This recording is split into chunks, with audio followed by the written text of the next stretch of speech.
I would have taken a shower. No, Maybe audio and video.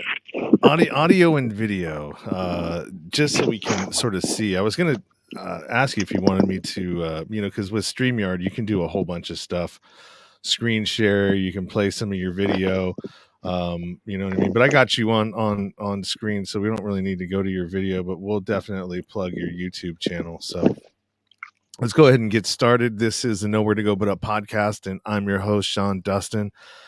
Today we have Mark Paine with us from the Eve Growing Concepts. And I met Mark on a Clubhouse room. Surprise, surprise. That's where I spend a lot of my time socializing, is on Clubhouse. And the reason why is that there's an assortment of different folks on there that are professionals in almost a lot of different things. There's so many talented people on Clubhouse that are willing to give their perspectives, help out, share their knowledge, in a lot of different things. There's any itch you could possibly have, you'll find a way to scratch it on Clubhouse, I'm pretty sure. And so this is where I found Mark in a preservation of the human race room, talking about growing food and soil and how important the soil is. And the reason why this is so important, that I figure at this time, because this podcast sort of like flows with my interests, right? So it's like one week I might be interested in one thing, and the next week I'm interested in something else. But this is something that's really important, because food insecurity is going to become something that we're going to have to contend with in the future. And the reason why I say this, and I think that a lot of people are not aware of this yet because mainstream media is not covering it. I just recently, probably within the last week, heard President Biden talk about shortages of food, but it wasn't anything that he went into detail about. He just sort of like on the off mentioned, oh, we might be experiencing food shortages. So we're going to get a little bit into that, into why we think that. The Ukrainian war with Russia has a lot to do with it. And then also too, different, just all kinds of different aspects of growing and everything that goes along. Cause it's almost like a rotating mechanism machine, right? That has to have this in order to have this, in order to have that, in order to have that, in order to feed us. And if all of these things in between going to feed us aren't happening, us don't get fed.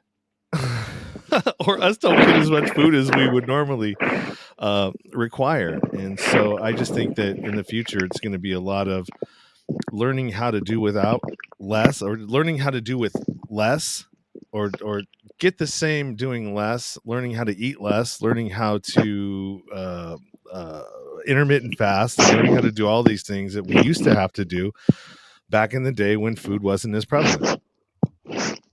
The Great Depression. My grandparents were a part of the Great Depression, and as a result of that, my father is a food hoarder. He has three giant freezers in his garage, and he's got another freezer at his work full of food. And that is a product of the Great Depression, because in the Great Depression, they didn't necessarily know when they were going to get their next meal. So with that, let me introduce to you Mark Paine from Eve Growing Concepts. What's up, Mark? Yeah. Hey, how's it going, Sean? Good. I just wanted to contextualize a little bit for the audience, sort of why we're here, and what's your perspective on why we're here, as far as what you've been listening to on Clubhouse and what you've been gathering, as to why this is such an important time for people to learn about growing their own food. Yeah, totally. Thank you, Sean, for even having me. That's great. The preservation of the human race, Clubhouse in general, it's just been a great app. Like YouTube, we call it YouTube University for good reason. There's a lot of people on YouTube, like Clubhouse, that share their information freely. They're not looking for anything. They're just excited to share what they know. And preservation of the human race is where I met you. We have some amazing conversations there as far as what's happening, stuff you don't get on the news. You just don't get it. And stuff's coming down the pike, I think. And even if it's not, growing food And learning how to make soil is a survival skill we should know. We lost the art of it. And these days, with today's technology, we can gain it back and it'd be a lot easier than it used to be in the olden days. The horizontal, growing horizontally. We can grow vertical now using soil. Very important. I always have to stress using soil growing vertically because I contend that whatever the soilless grower can do, the aeroponics and hydroponics can do, we who grow with soil can do it far better. And it's better for the planet because we're not tied into some corporate entity for our growing needs.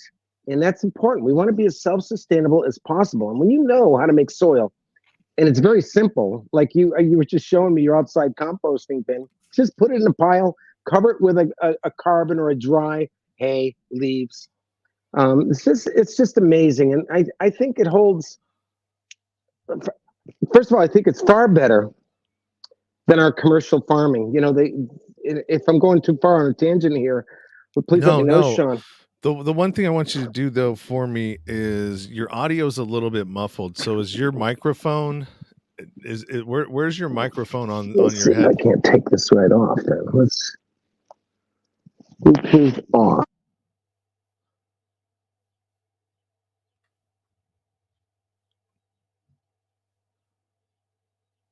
Or did you lose me altogether? Can you hear Oh, me there you better? go. As long as my dog doesn't bark or my cat doesn't get in the way, I think we should be good to go.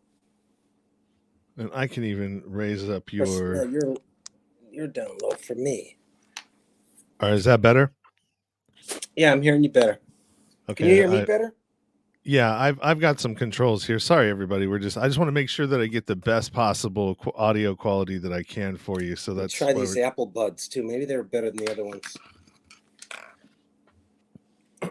Wait a minute here. Technical. Let me get my technical people here. Yeah, let me call my sound my editing crew in here and have them take a look at this. Let's see here. All right. Let's see. How's that sounding? Oh. All right. How's that sound? It sounds the same. Nope, let's see. Yeah, I don't think this is on. Yeah, I don't think it's on too. But it sounds great the way it is right now.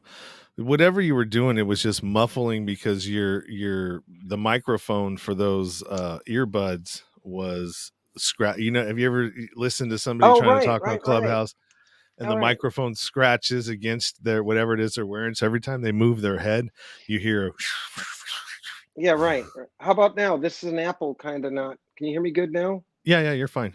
Yeah, I hear you real good. Okay. So let's you weren't going on a tangent.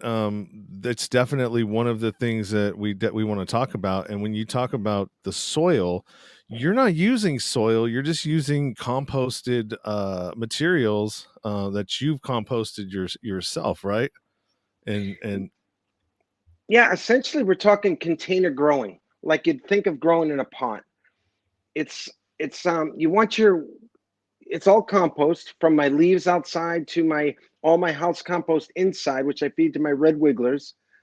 It's about you can't just use with my system. You just can't use go out in your backyard and fill a bucket or a 55-gallon drum or whatever. You have to make it, and when you start making it, you build upon it. And like me, I'm going on 8 years now. I have a lot of soil that I keep. It's my soil is something that's a part of me, really. When I think about it, it's kind of strange to think like that, but um, it's soil. It's composted soil, so it's you can't not never to be confused with dirt or clay or whatever.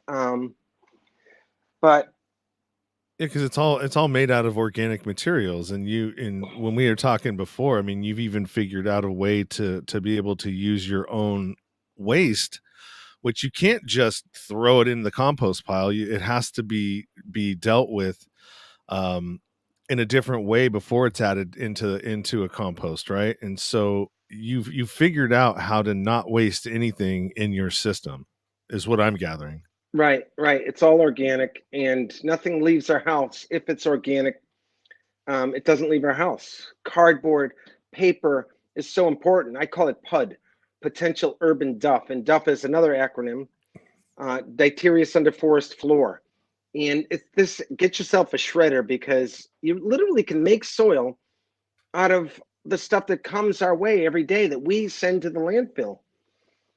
And it's a survival skill in a sense that no matter where you live, even in the cities, you can make your own soil and grow your own food with stuff that's being thrown away all day long, especially organic so-called waste.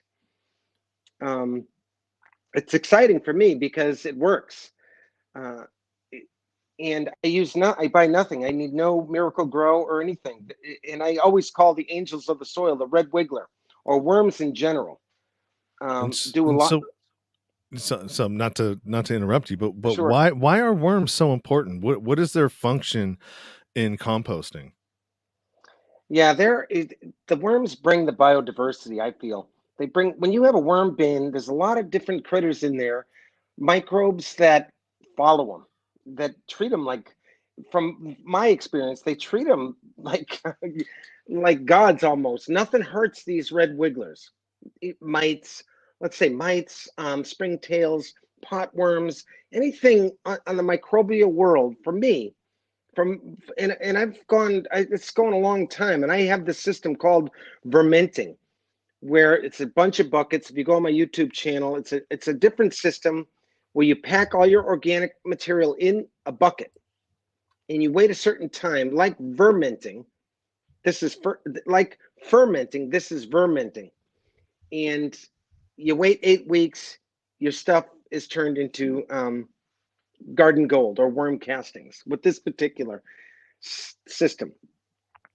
And the reds break it all down, and all the biodiversity as well that follows them break it all down. It's an amazing thing that is the soil amendment. That's the nutrients I add to my soil base, which is my outside leaves and all the carbon, whatever dry uh, brown material. Carbon, when you think of carbon, dry or brown materials is usually thought of as carbon. Wet or green is thought of as nitrogen. You bring the two together, you put them in a vertical or a pallet bin, and you can literally just grow a lot of food in a little small space. And you're using your organic waste to do it. Yeah, that's excellent. And part of the most important reason for doing that, and for because you don't have to, like you said, you don't have to use the chemical fertilizers, which are going to be coming. One of the things that are going to be coming short in supply. We already have a supply chain issue, which the vulnerabilities in that were sort of uh, spotlighted, I guess you would say, by the pandemic. And when stuff stops. When you shut down economies, they're not producing. People aren't going to work. People aren't doing this, and so that's going to create a bump in the system, I guess you would say. But to add a little bit more to that, we had a war break out in Ukraine and Russia. Russia and Ukraine, in that particular part of the world, 40% of the world's wheat comes from that area. And then you also have Russia, which produces a large portion of the world's fertilizers, and they have stopped exporting all of their fertilizing efforts just because they're dealing with the war and all that. So if you have 40% less wheat, wheat is made to wheat for wheat you feed animals, right? That's a lot of what wheat feeds. It feeds people, it feeds animals.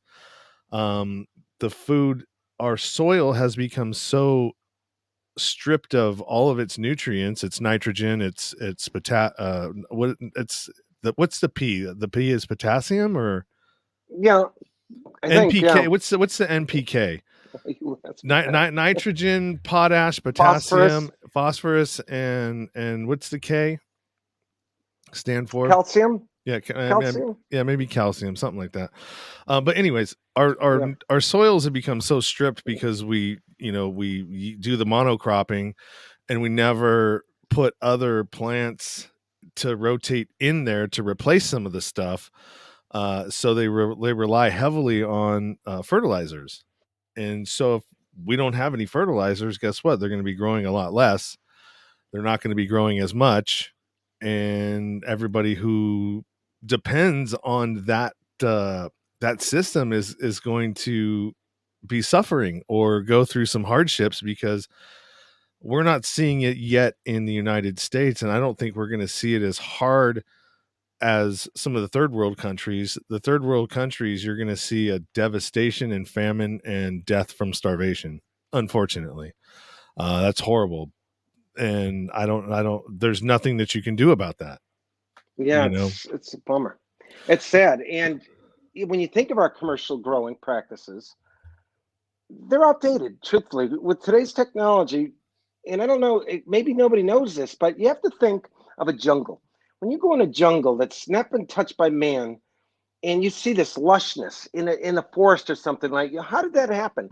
How did nobody touched it? How does it grow the plants that are there? That's what we have to mimic. That's what we have to figure out. And with our commercial growing, for so many years, we've been growing horizontally.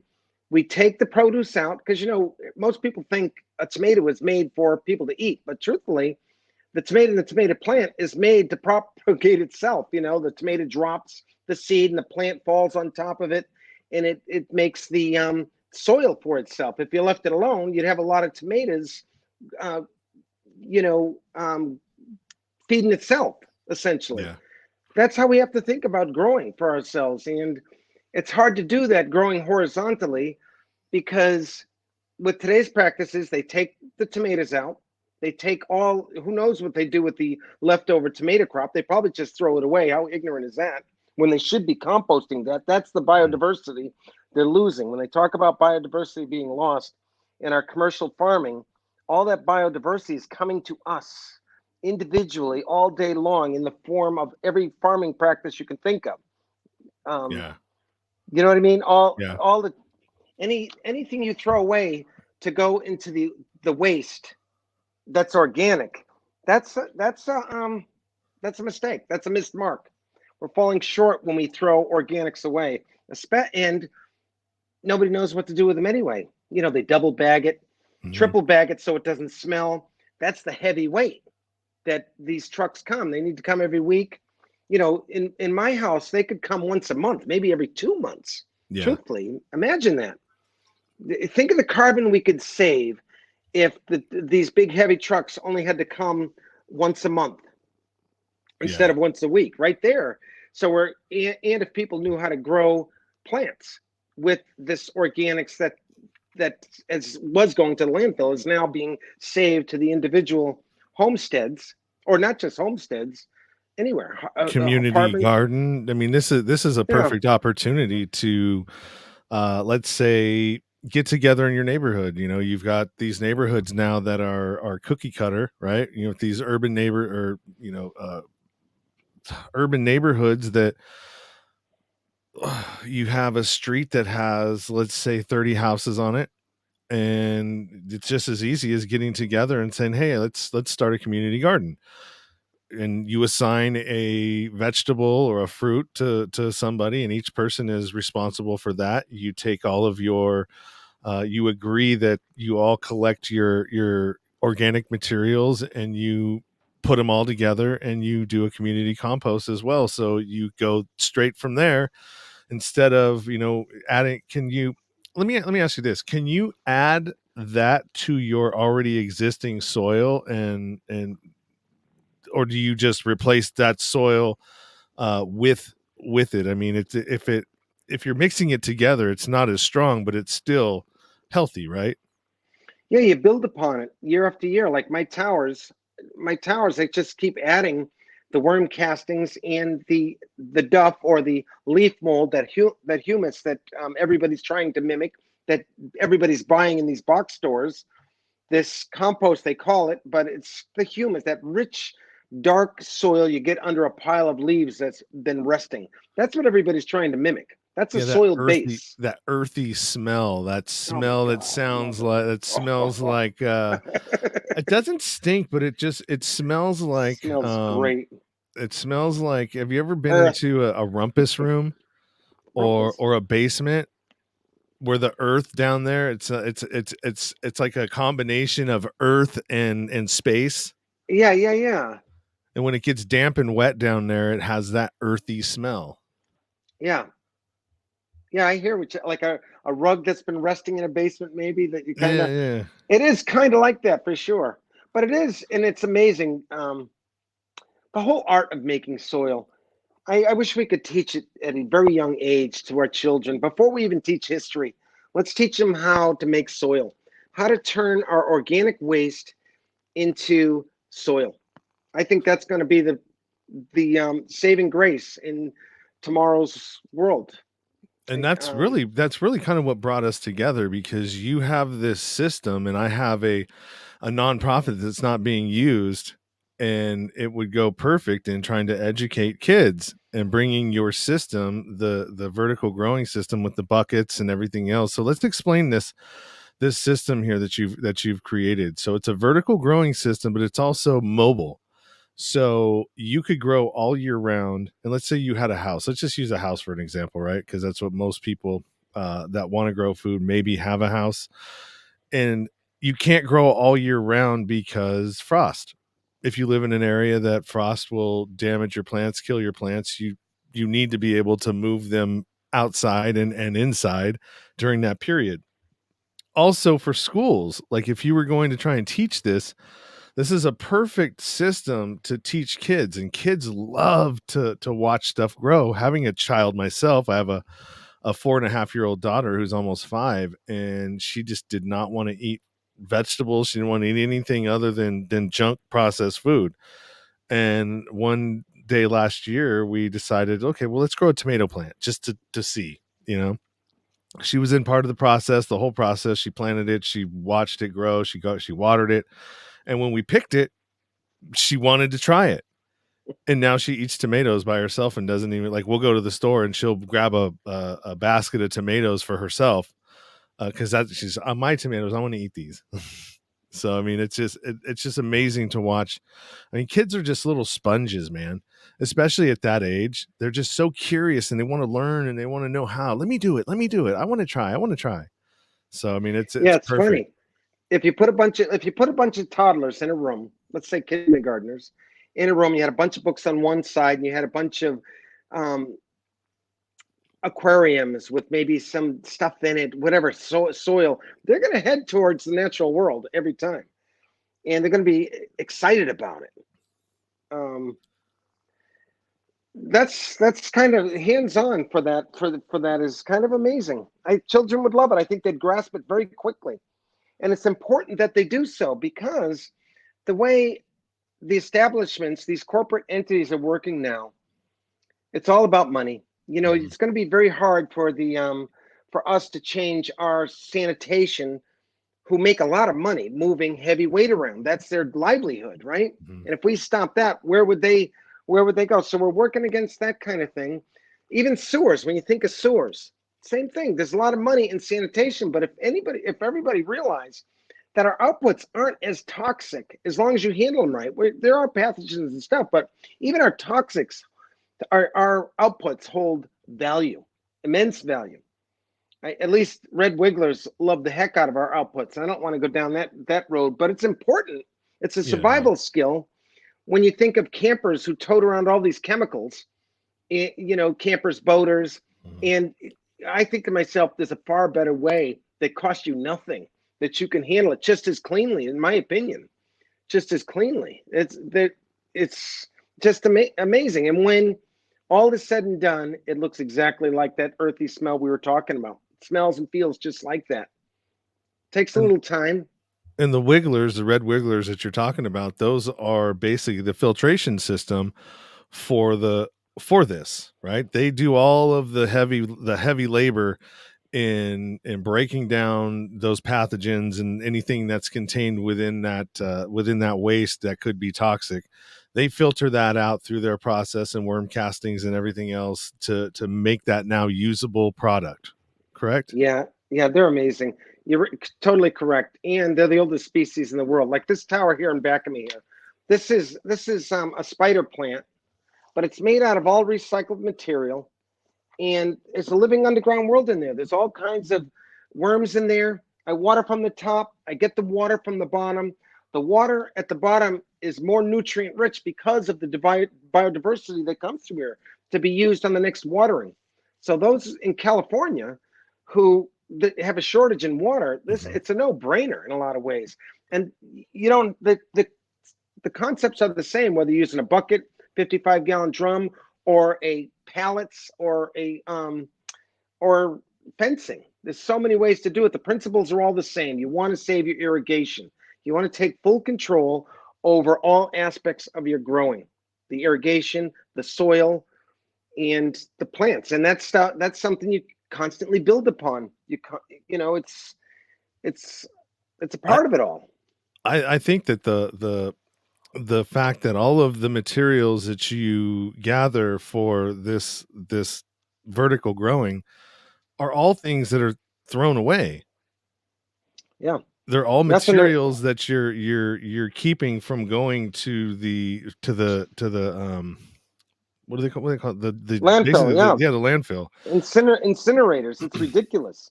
The pallets. Do you use the pallets to grow the base for your rolling, to put the rollers on and everything else, or do you use the pallets for building your composting, or do you use it for both? Yeah, you could do it for both. It's so many ways. It's an exciting field that's going to be coming up, no doubt. Mobile gardens, in my opinion, I think, Sean, you heard it here first. Google online. If you find somebody that's working on mobile gardens, please send me the link, because I think I'm the only one doing it.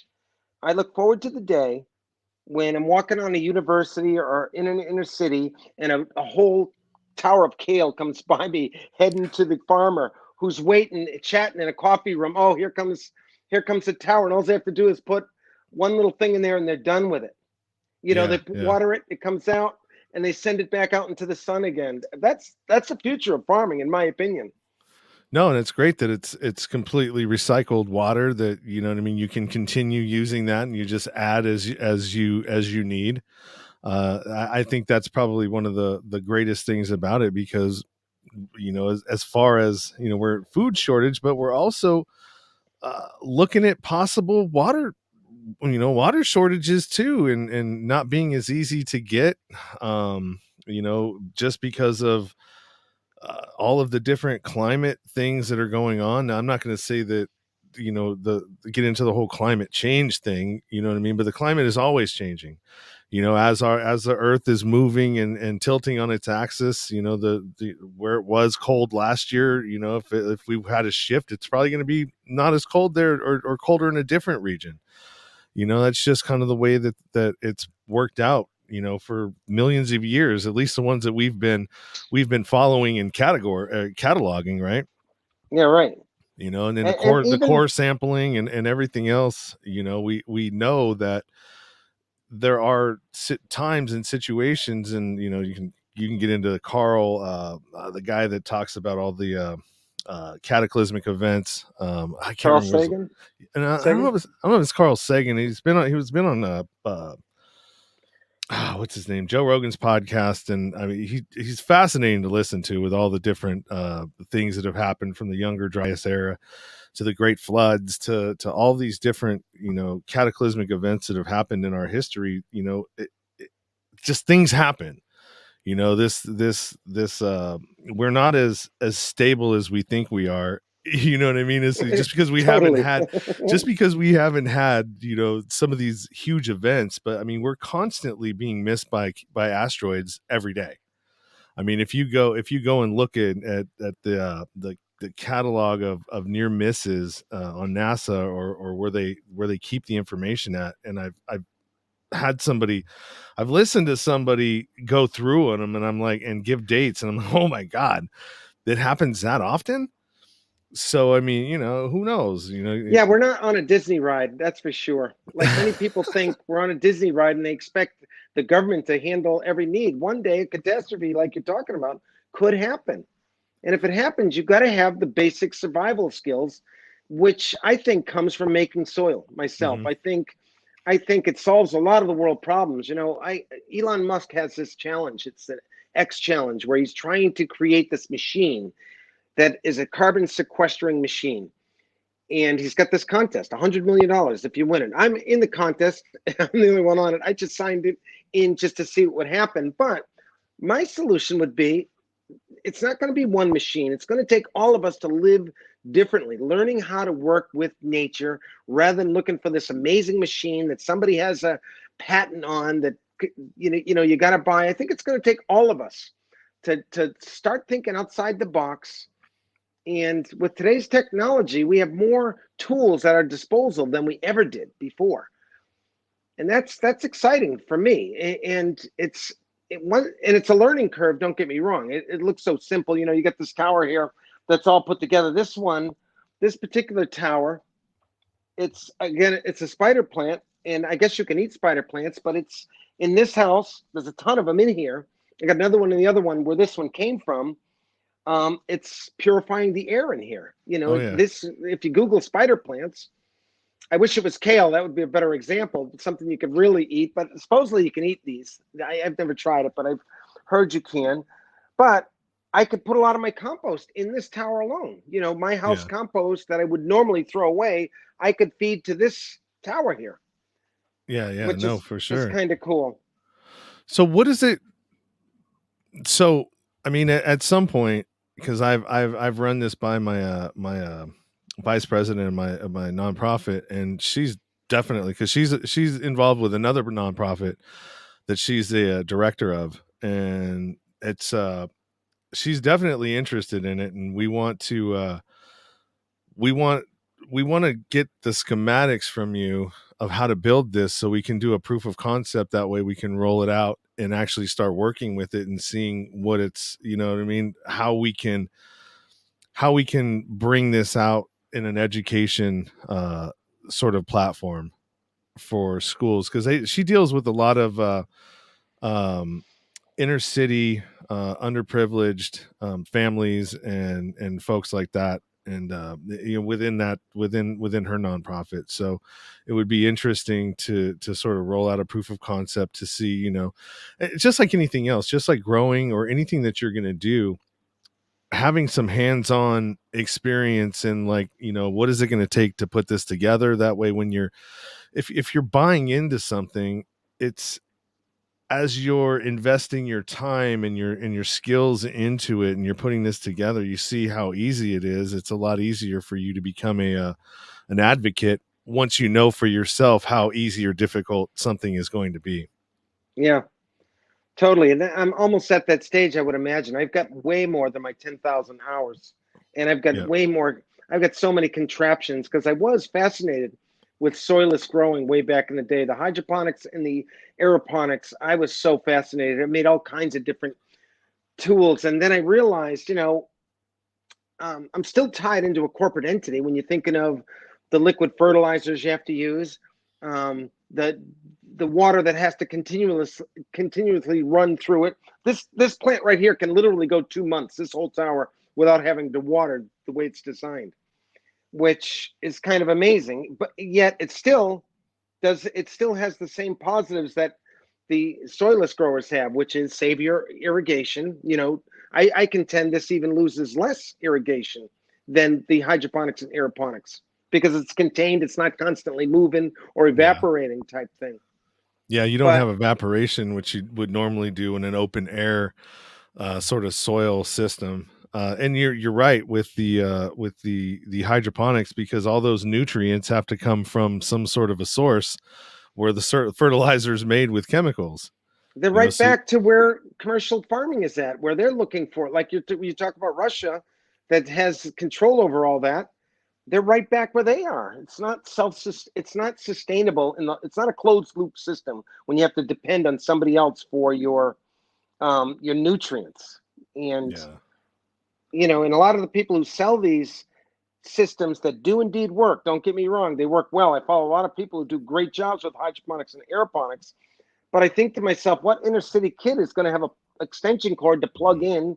You know what I mean? It's just not practical in a lot of ways. Yeah, it's not accessible to everybody. Yeah. Versus this is more, more accessible to people, because I mean, how hard is it for you to go and gather 5 buckets? You know what I mean? And like, how much would you say to tool this system that you have here? And this is, you have a bunch of different ones. Like, you can turn that into a 2 bucket stack system, a 3 bucket stack system on a roller, or a single, right? What you got there is a single stack system. Yeah, and again, like 4 pallets, a screened-in area that's simple. You'd still be able to save the irrigation in it. You have more girth, more space. Granted, it takes more soil to put there, but um, you won't have you can get out of the plastic. If people are opposed to plastics, there's many ways to do it. Where you can find old fencing. Like I have some towers. If you go onto my Instagram and my Facebook and YouTube, where I share all this information freely, do-it-yourself information on there. It shows the different ones I'm working with this year, and it gives a lot of good examples of ones that have worked in previous years. So Green screen malfunction. Hold on a second. get the crew in there, Sean. Get that the prop crew. Who we firing for that? For crying out loud! Can't believe that. Oh my god, my dog. I'm gonna fire my dog. It's all your fault, Riley. Well, that looks good that you have it like that. I really thought it was your logo in back of you, like a flag of some kind. Well, it is, but it's just it's on the green screen. I share my studio with my daughter, so just picture a room cut up in 4 quarters, right? I got a quarter and she's got 3 quarters, so I've managed to stick my little podcast studio in the corner and share it with her. She's not Yeah, that's happy about it when she's trying to hang out in her room and I'm trying to do something, but for the most part, she's cool about it. And I mean, that's what it is these days, man. Sometimes you have, and some of the craziest thing is 2020 made everything not, what's the word I'm looking for? Like, not professional is okay now, right? Yeah. Because you saw so many people on Zoom, like news people, like mainstream news people were Yeah, all totally. on Zoom, and they're all having these technical difficulties, and they're all trying to figure out how to work with this new sort of technology that's allowing us to not have to be on location as much. And you're watching them go through these growing pains, and it really made it better for us, because now people start realizing, oh, well, they're not that perfect. Yeah, right. You know what I mean? And so, well, then if I'm willing to watch them not be perfect, well, let me venture out and check out some other stuff, because it's just real. I mean, that's just kind of like, I don't know, man. I tend to think that unpolished and just attainable to me is more consumable now than the shiny polished object that mainstream media would always put out there. It's like, once you realize that a lot of the stuff that they're saying isn't really what's going on, and I I'm just know. gonna Yeah, leave it at that, totally. because we Yeah, I don't want hear to what you're turn this saying into there, man. Yeah, right. I we don't want totally to hear turn what you're this saying, into though. we don't want to turn this into a conspiracy or truther kind of podcast. But Right. I mean, all you have to do is just be paying just a little bit of attention to Mm-hmm. see that something's not right. Yeah, something's not right. I don't know. Have you been following the Venus Project and the Zeitgeist movement? Peter I Joseph's remember work. watching the first and the second Zeitgeist, Yeah. but I never really got in too much into it. Oh my God, that I got crazy with. I went to Jacques Fresco and Roxanne, the Venus Project, a few times. I went down there. I have a great interview with Jacques Fresco. I love their positivity towards the future of our planet. If we could just get it right, if we could just work together rather than against. We're always working against nature to make the almighty dollar, and I think we can do it. It's going to take all of us.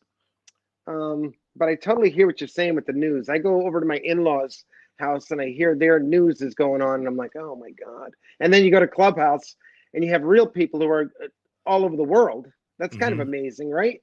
You get all these people who are all over the world that are telling you their story. Or actually, it's such an easy way to be able to go, okay, this is what I'm hearing coming out of this area.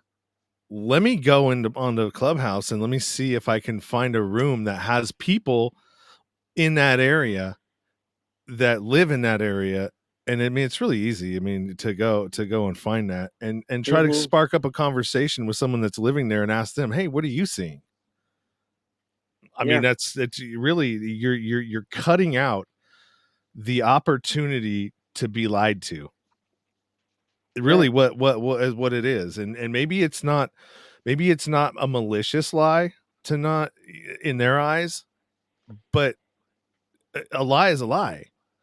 If you're not letting me know the truth about what's happening around the world, and you're twisting it to fit your narrative, or to maybe not have people, I don't know, panic or whatnot.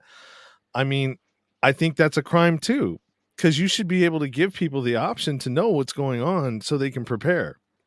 If you're not allowing them to prepare, then it seems like you're maliciously doing something to harm people. Yeah. Because if you're not prepared, so let's just say, let's use this as an example. So, we're having some issues with Russia and the United States. We're kind of in a war, but kind of not. You know what I mean? It's like we're supporting and giving weapons to Ukraine, and I don't want to say that they're right or they're wrong or whatever, but this is just like, you're observing, right? We're just observing. I'm not taking any sides. I just doesn't make sense that. So we're technically not in a war, but we're helping fund one. Okay, that doesn't make sense. So obviously Russia knows this, and they're going to get pissed off. And let's just say they do a cyber attack on our grid. They're constantly telling us how insecure our grid is, right? Every time you hear something about our grid, how vulnerable it is and how easy to attack it is, and all of this other stuff, basically telling everybody, like, hey, this is a good opportunity, go ahead and do it. So let's just say it happens. All right, I've heard estimates of 5 days is all it would take for the power grid to go down and everybody to be dark, for people to start killing each other and going hungry. Yeah, I bet. And this is just in big cities. You can hear that on Clubhouse. Cities. You can hear that on Clubhouse. People talking in language when you're in a certain room. You hear people talking in a language where they know what they're going to be doing if something like that, and you're not privy to it. You're not privy to what they're talking about. They use which that's what they're going to do. They're going to group together, and 5 days. I bet that's a good estimate on all that. Well, yeah, I mean, you're not going to have, if you don't have a generator, you can't run it to keep your ice box cool. And I think 4 hours a day is what you need to run it, at least to keep it cold and frozen, and what you need to do. And you can only open your refrigerator maybe a couple times a day for the specific meals that you're going to need. You open it and then you close it. There's no opening, staring at it, going, God, did anything come? I just looked at this 20 minutes ago. Does anything come back? Does anything appear? Like people do. It's not going to take very long, and you're going to have to figure out who you're going to partner up with, because you can't do it alone. You're going to need, and if you have these items like a generator, generators are really loud. If your neighbors down the road are starving and they hear your generator going, oh yeah, what's going to happen? People totally. you're going to be a magnet to the have-nots, right? I'm starving. I'm going to come and try to take what you've got. So if you don't have a way to protect yourself, firearms, whatever it is, protection, you could become a victim yourself. So, I mean, it could get very ugly very fast if you are not prepared. Yep. And I think in the long run, we're better off sharing. Yeah. No, for sure. And that's not easy to do, especially when you get these preppers who have been prepping for a long time. they've been knowing something like this is going to happen in their minds, and they're going to be protecting their stuff they've been working so hard to prep for, right? Yeah, no, for sure. And the attitude out there is going to be, we've been warning you about this for years. Yep. And now you finally have woken up and decided, oh my God, this is a problem. And you're not prepared. So what are the other people that have prepared for themselves supposed to do? Right. You know what I mean? Because when it comes to survival, it's me, my family, and mine first. Right. And if there's anything left over, then okay, but that's by, you know, preference of the people that you want to help. Yeah, it's going to be crazy. Yeah, so I mean, And that's getting ahead of this and having a plan, yeah. right? Whether it's, and you don't even have to prep super seriously. You just have to have a plan. You You know what got I to know mean? how to make soil. I tell you that you have to know how to make Seeds. soil. You know what I mean? Go You get know, seeds. seeds. Those are gonna be come very, very Seeds. tradable. Make sure they're heirloom seeds, and they're seeds that are not from Monsanto, that won't Yep. allow those seeds to reproduce that you Yeah. grow. There's just a lot of things that we're gonna have to start looking at, and hopefully it just never happens, right? And Well, you know hopefully, what? Here's the deal, Sean. I think it's bound to happen because we can't keep doing what we're doing. We can't keep gobbling up resources all over the world to make stupid stuff. A lot of stuff that comes our way. You think of the Dollar Tree, the dollar store. You think of all the stuff. You go in there and you look at all. If you think of the little stupid plastic thing you get, whatever it is, and the energy it took to get to that store from China, these big box, it's like not even worth the value of whatever the heck it costs you for that dollar thing. yeah, And so we're all those resources to get this one silly thing to you. We have to get smart about it, and that's why I kind of brought up the Venus Project and the Zeitgeist movement, because at least they have some kind of a plan. I feel we can build upon. Um, it, you know, uh, and again, we can't stop. We got to stop throwing our organics, especially to the landfill. That's our biodiversity lost in our commercial growing. We get our food and we throw it in the trash can. It goes right to the incinerator. Whereas in my house, I got a big old bucket here where nothing gets thrown away. If it's organic, it does not leave our house. And then 8 weeks, I have it into nice black worm castings, which is more valuable than compost, which is yeah, kind of yeah, amazing to me. So the red wiggler is easy to master. They're free, especially if you live around. I know where you in California. yeah. You're in. They might be, they might be around the ground where you are. Some parts of California, no, Northern Well, California, maybe. now here's the thing: when you're composting and you've got all of this stuff in your pile, does that, and let's say it's in the dirt, does it attract worms if it's because I know I was reading about composting, they said when you first start your pile, don't use like garlic or any kind of onions or anything, because it keeps the worms in the beginning from coming, because when you're first beginning, you don't have all that good stuff going on, right? Yeah, and right. and so they say to hold back that kind of stuff until once you get your compost full of organisms and stuff that'll break down, and the worms have already come. Once the worms have gotten there, then it's okay, because they once they're there, they're not going to go away. Yeah, that's a good point. It's definitely a good point. When you're starting out, it's probably a good idea. I feed them everything myself, and I have a shredder, so I mince all my paper and cardboard up, and I chop all my food up, because the more surface area you expose on your organic matter, the faster it breaks down. Worms have little mouths, and you want to have more surface area for the biodiversity to get all around it, right? Okay. So you chop your food. I chop my food scraps up in a bucket with a flat-ended spade or pick, a flat pick or whatever. I chop it up as fine as I can. I add my carbon, which is my newspaper, and my um, cardboard, Hmm. and I just mix it up. I make it into a ball. I call it a bio ball.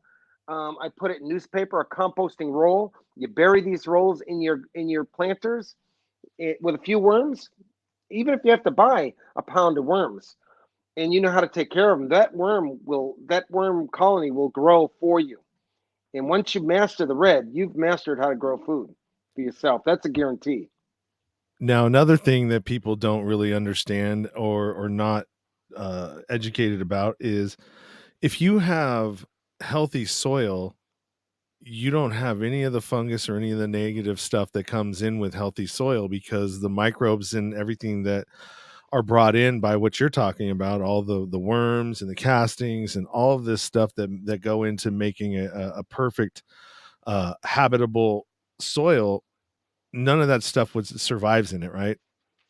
Yeah, um, it seems like wood chips is another good one. If you're going to grow horizontally, um, is another good way to just keep the moist, these biodiversity, so you don't need as many pesticides. I think you're getting at. Yeah, You yeah, know, when yeah. you know what I mean? Like our commercial growing practices, all the biodiversity is being raked from the soil. So they have to add these herbicides because these biodiversity isn't there to fight the battle of whatever it's all. I'm not that. You have to go to Elaine Ingram for soil. Uh, But it's bacteria is just like people have bacteria. We got good bacteria and bad bacteria. right. And so the soil, most of the soils that are out there right now have been so depleted of anything that none of those bacterias are available in that dirt. And so you have to cultivate those bacterias and bring that soil or dirt back to a healthy living way of being. Is that Yeah, and that's why growing vertically is the key on that one, because you can put it all in one spot. You don't have to spread it out over. You can put it in one place where you can leave it all, and go build upon it. And it can a composting bin, a finished composting bin. If you poke some plants in it, they will grow, and you'll have enough moisture in there. You know, Mhm. you know what I mean? It's Yeah, it's yeah. kind of, and that's the circle of life that we haven't been doing. And No, one day, I have no doubt, especially in California, you're going to be driving by and you're going to see all these towers, and that's where hopefully all the city organic waste is going to go for these farmers to start knowing, because you guys have a shortage of water out there and nobody's yeah. even thinking about it. It's, Well, it's the pro well, the amazing to me.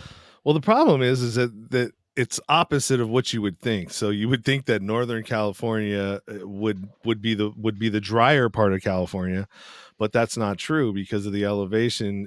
Everything moves to the north, and we have to ship water to the south. And so that's really, a lot of our water goes down. You have that huge aqueduct that goes right through Northern California and down through central California, and in the growing, the ag belt down there it's pretty much from like Sacramento all the way down to like Bakersfield is this corridor of growing along the 5, or it's in between Highway 5 and Highway 99. In the middle of that is the Central Valley where most of California's food or vegetables and stuff come from.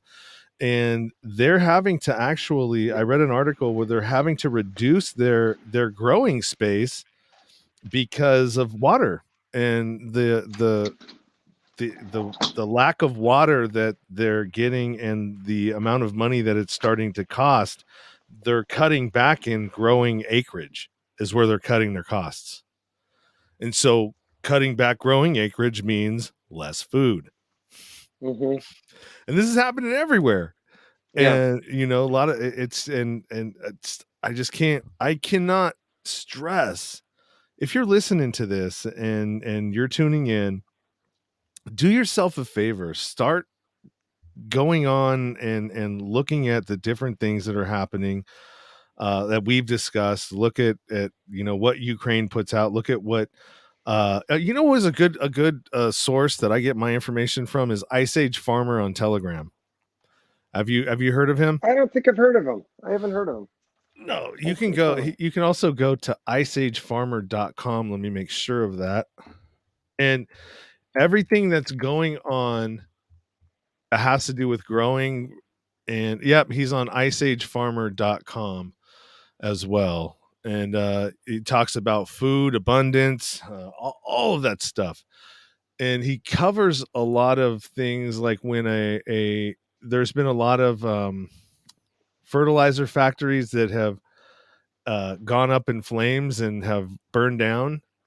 I don't know if it has anything to do, with conspiracy kind of stuff, but I mean, every Right. time something like that happens, this guy is on it, and it's on his Telegram channel, it's on his website. So Ice Age Farmer, Yeah, I see start him here. start following this guy because he's got really good information when it comes to this kind of stuff. Yeah, they say we're going to have to start growing a different way anyway. Let's say all this global warming isn't real. We're still on a planet that stuff can happen, Mm-hmm. and we should be living accordingly. And we haven't been for a long time. And the main reason is because we've been relying, in my opinion, we've been relying on other people to do our stuff for us. We can't even do anything. Everything we don't even know how to grow a plant. Many people are like, "Wow, that's how you do it," and it's something we all should learn. It should be something we all know as a society how to at least make soil, because that would stop our greatly reduce our landfills. And if we put pressure on these corporate entities who put all this stupid packing, the plastics that they pack stuff with, the plastic silverware, which anything you can think of that's plastic, you could make out of something that's biodegradable.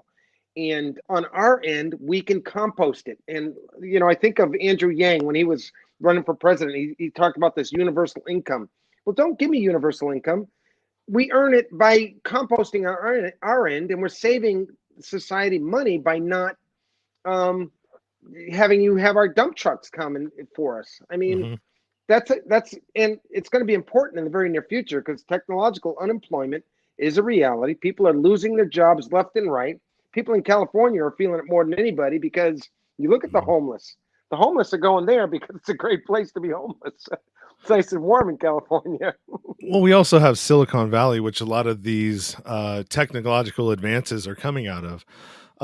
Especially one of them, and I followed this probably about 2 years ago, is when I first heard about it. But the whole making long haul truckers obsolete by using AI and also self driving vehicles for the highway portion of driving, and then they pull off before they go into the city, and then a human would take over from that point, just because there's no, I mean, it's really difficult to get a big vehicle like that to make turns, and you know what I mean. There's no way that a program is going to know how to do a wide turn, you know what I mean? Because they can't look out the side view mirror to see if you're gonna clip the clip Yeah, the right. pole or something. You know what I mean? When you're driving something that big. So I mean, they figured out a way to take the bulk of that problem away from people. And so I mean, and they're figuring out different ways of doing all kinds of different stuff in this area. But for some reason, they just haven't figured out how to fix the homeless situation. But we can do all kinds of other stuff, and it's the whole model of profits over people that we're seeing. I mean, that's the whole reason why there's such a huge gap in wealth and inequality, why the 1% has more money than the 90%. The 1% put together has more money than the whole 90% put together. Yeah. That's a problem. And these corporate entities, they to keep their competitive edge, they have to use robotics too. Because even if they wanted to be good Samaritans and hire people, they're going to eventually fall to the wayside because the people who use the corporations that use robots are going to have the competitive edge. Robot works 24/7. You don't have to give it life insurance. You don't have to feed it. There's no lunch breaks. They work overtime with no complaining. You know what I mean? Yeah, So, no, I do. and And it's robotics is only getting better too. So in 19 all right, so here's a little story for you. So in 19, I would say when I was 18 years old, so I'm 48 now, so over 25 years ago, I got locked up. I got in trouble and got locked up in a place called it's a county facility. It was God, I can't remember. Alameda County detention center, and they were already using robot technology when they would send the dinner meals out of the kitchen. It would follow a line, and it would go all, and each one was programmed to go to a certain dorm, and it would stop in front of that dorm. They would come and get it. When they were done, they would put it out and they would go right back. So it took away, you didn't have to have inmates pushing these carts and then also having a guard along with them. So I mean, it freed up the guards time, and it made it more secure. So that was 25 years ago. Wow. And that's pretty good technology, Yeah, totally. right? And so now it just gets better and it gets more improved, and the more data that they're getting from everybody. I mean, all of this stuff, that's why it's so uh, uh, important to kind of get a hold of, and we haven't been able to, because our data has just been being mined from us at an alarming rate, to where most of these social media companies and these people that gather your data know you better than you know yourself.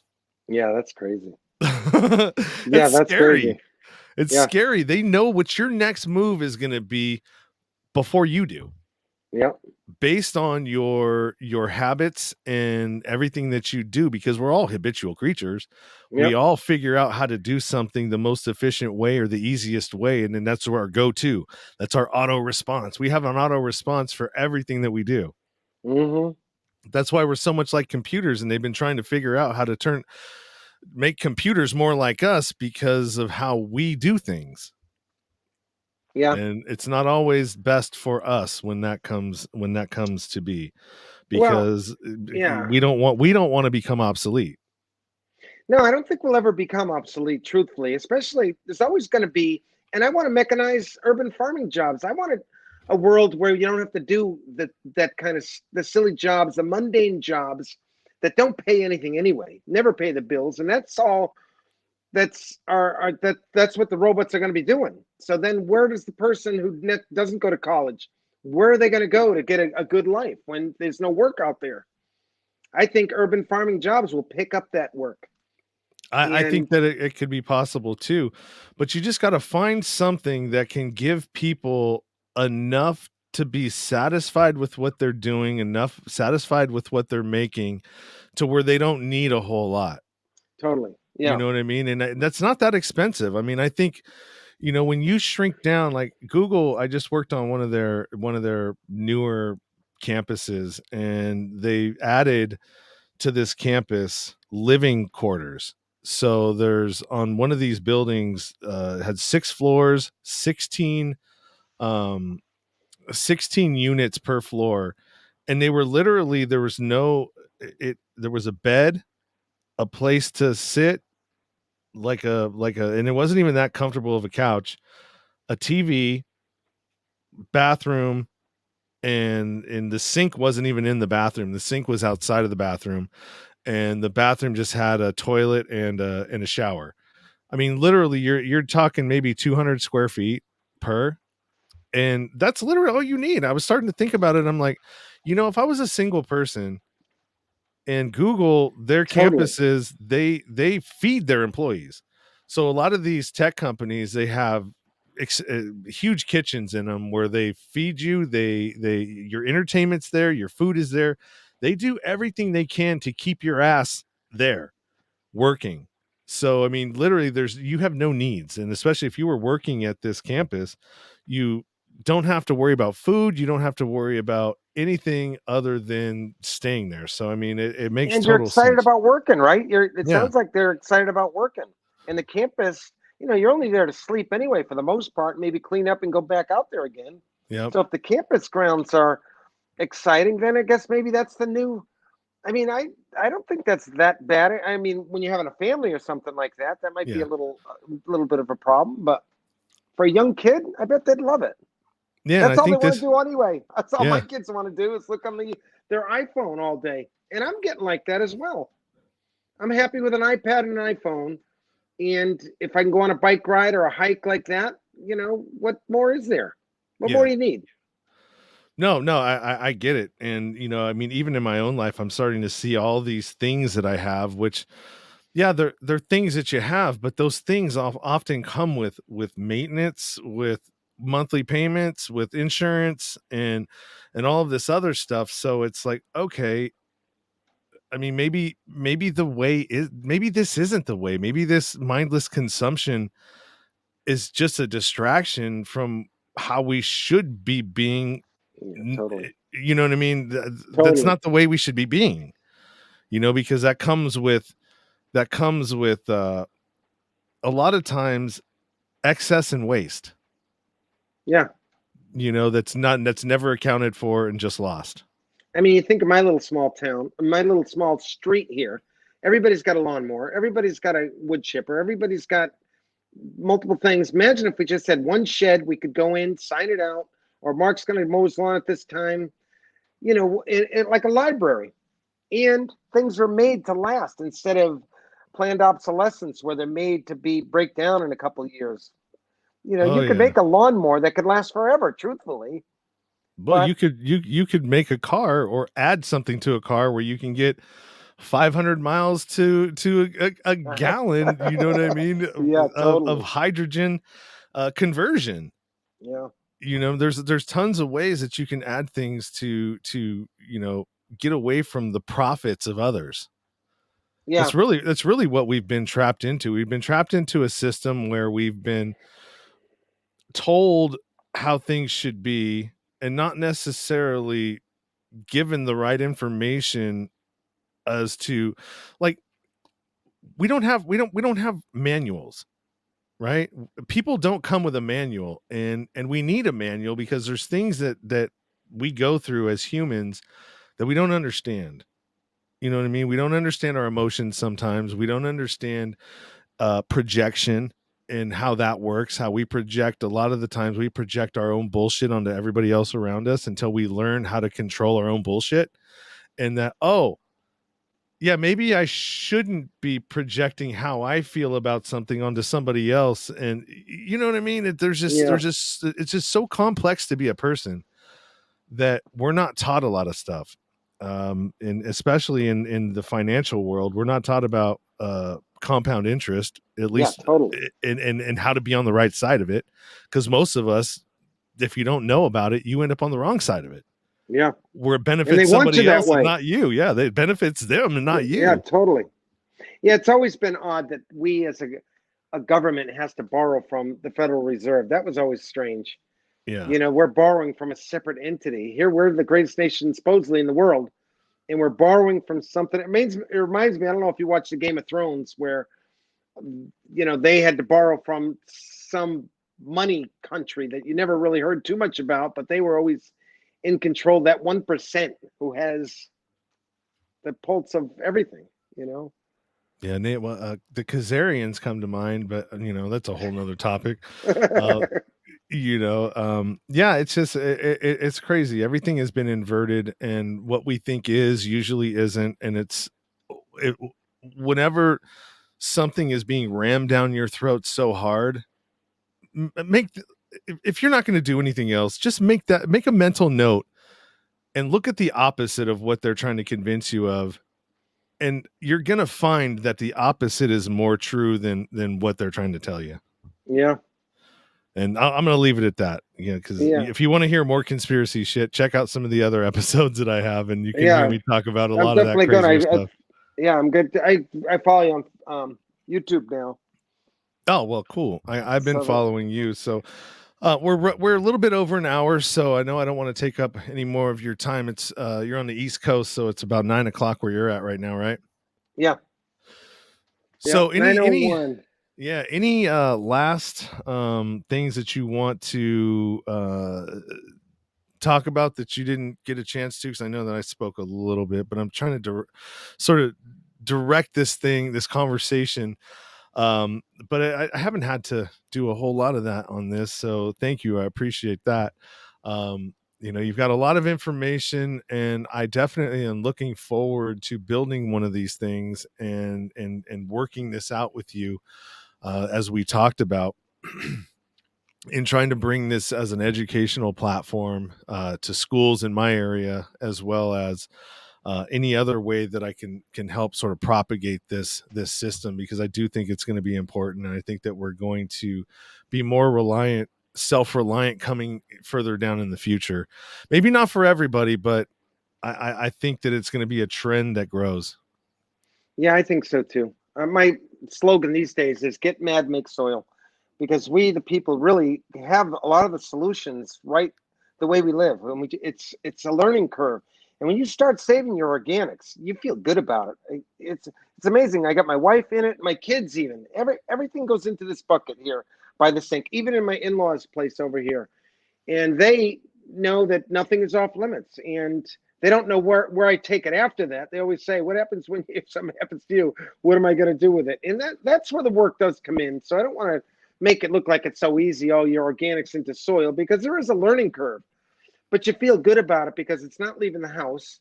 And then we're growing food. Even if you don't grow food, I could throw it on my lawn with great results. You don't have to be a farmer to save your organics. And I think this particular system, especially in California, I think California is screaming for it. Just for the irrigation aspect, at least Southern California for the most part, for the irrigation factor. Why lose your irrigation when you don't have to? Why not take full? Oh, go ahead. No. Go for it. I was saying, why not take full control? In a sense, it's container growing. Whether you put it in four-sided pallets or a cylinder, which I have my last YouTube is all about just a dog crate. I turned a grow tower into a dog crate, and no, the dog crate into a grow tower, and that's something that nothing can get into. Like if I put a composting roll or a composting ball in there, no animal can get, no rat or anything can even get in it. Yeah. Not that they would anyway if you set it up right. If you set your compost up right, you should never have anything. There should be no smells, and there should be nothing that really wants to get at it. So there one last question, because as you were talking about that, it sparked one that I'd forgotten about, and it has to do with plastic and leaching, plastic leaching into stuff. So is that a concern, or is it part of the microbial stuff that deals with that too? Yeah, plastic. A lot of, like these buckets are plastic, of course. 55-gallon drums are plastic. They're food grade, the same as any hydroponics and aeroponics system is all about plastic, right? That's the whole systems are plastic. You don't have to use plastic if plastic bothers you. You can use, again, fencing or pallets. You don't have to use, if you want to stay, for myself, my water here where I live tastes just like chlorine. I drink it, I take the chance. That it's an issue for sure, Sean, when you're talking about microplastics and stuff that yeah, totally. leach from plastic. I mean, but I would think that it's not as detrimental as, let's just say, the leaching of plastic and glyphosates from water bottles, because water bottles are more, they're, you don't know from birth to you don't know where they've been, right? You don't know if it's been sitting out on a pallet in the sun for 3 days before you got it, which helps the leaching process, right? Before it gets to the cooler store. So yeah, this is a little bit different, because you're probably going to have, well, no, if it's out in the sun, you're going to be, it's out in the sun. I don't. you're going to, First of all, I go with buckets because I had a ton of them, and I thought, who's throwing away a bucket? What can I do with a bucket?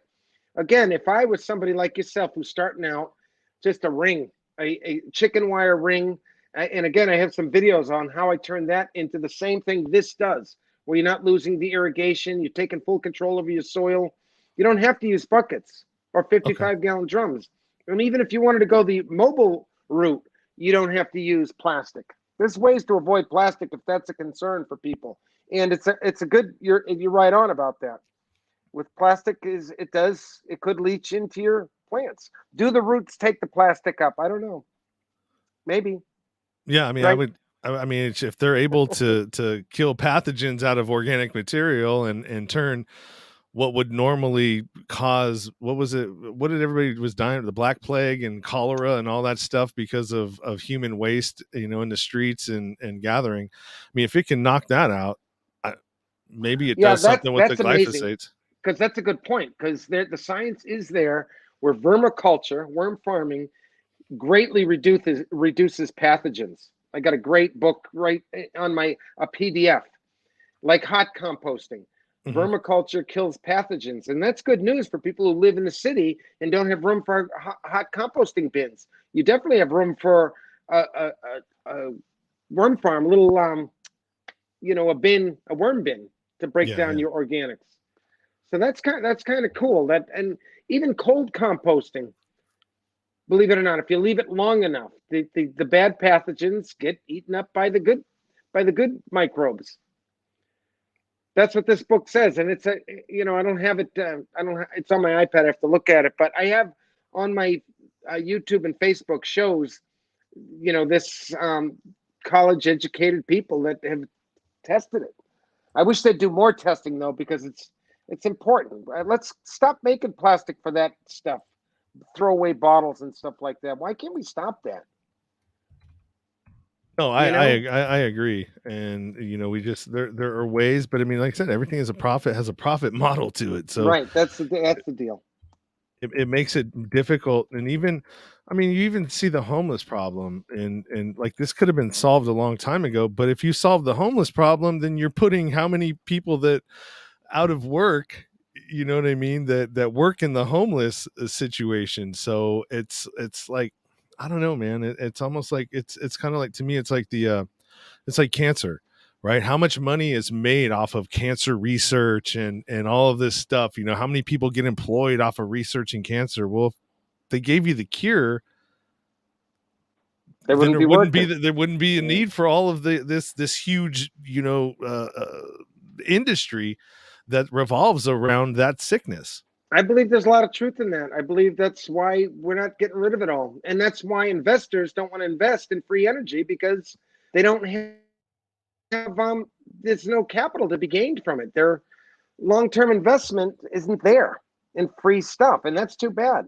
And we're gonna have to figure that one out before we start going out into space and trashing Hmm. that out. I think Yeah, let's we're figure that out already first. trashing space. How much junk do we got orbiting around our I our know. system that we've thrown up there from how many of Elon Musk's new satellites just came down because of that coronal flare, right? That happened. I think it knocked out like 40 something of his satellites that he brought up for the Starlink that he was, the internet system.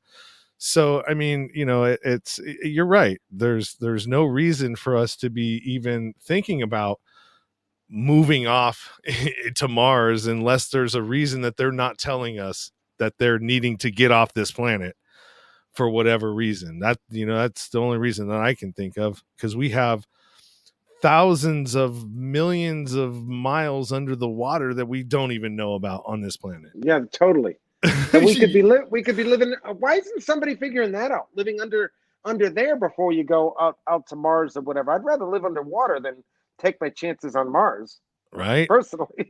Yeah, me too. I mean, shit, you don't have to worry about tidal waves underwater. Yeah, Just current. And if you're deep enough, you don't have to worry about that. So, yeah. yeah, Well, I'm definitely loving, a lot to chew on in yeah, this one. yeah, totally. I'm loving the preservation of the human race in Clubhouse, though, and you guys that are on there. I love listening to you guys while I'm out working in Yeah. the field per Michael se. Michael's a good guy, man. He's got a lot of information. He's been plugged into this, and the preservation of the human race, what we're talking about, is a club that's on Clubhouse. And if you're on Clubhouse, just type in preservation of the human race and join that club, and you'll be notified whenever they have rooms. They usually have a room every day, but it's not, I mean, it's everything encompassing on preservation of the human race, of preserving the human race, from growing food to prepping to um, data dumps from Pfizer, and going through those and talking about them, and like the just conversations and things are being talked about there that the mainstream media is staying very far away from for Yeah, whatever totally. reason. Yeah, I don't know either. So if you have a chance, get on over there. Eve Growing, you can find on YouTube, and all this information that he gives is free to you to Yeah, try, totally. and to try to do this thing on your own if you want. Check out his YouTube channel. Also, he's on Facebook under Eve Growing as well, correct? Yes. Yeah, Google And Eve growing. Start all my videos. If you do Eve growing, you'll see a video. I post in the information section all my links. I have a lot of closed Facebook groups where all are welcome, where I open source certain ideas that I'm working on, and they're dedicated to, whether it's hot composting, because I contend that hot composting, that heat there is amazing. We could heat even an outside animal or whatever. But yeah, go to my YouTube channel, and there I have links on the different stuff I'm working on. awesome, awesome, man. And then you stay following this, because I want to partner up with Mark and bring this to schools and educate kids on how to do this, because I've seen it firsthand myself, and how my own child responds to learning how to grow food. And I think that's just an inherent, I think that's something that's hardwired within our DNA, Yeah, totally. that from years of being ingrained in us from what we were doing, that particular information is still there. It hasn't gone anywhere. It's just waiting to be woken up. Yeah, that's a good point, Sean. I love it. So thank you, Mark. I want to thank you again for giving your time and hanging out with me, and explaining your vertical growing concepts to the listeners and to the audience, and hopefully they got as much out of it as I did. And yeah, there's going to be more to come from this. Yeah, Definitely, I'm looking forward to it. yeah. Thank you, Sean, for inviting me. Yeah, Great yeah, time. no worries. Catch Mark on Eve Growing on YouTube, and then also Eve Growing on Facebook, which we already said. And yeah, hang out for just a second. I want to talk to you, but we're going to go ahead and close this out. Keep it 100. Stay true to yourself. Everything else is just noise. And we can end that.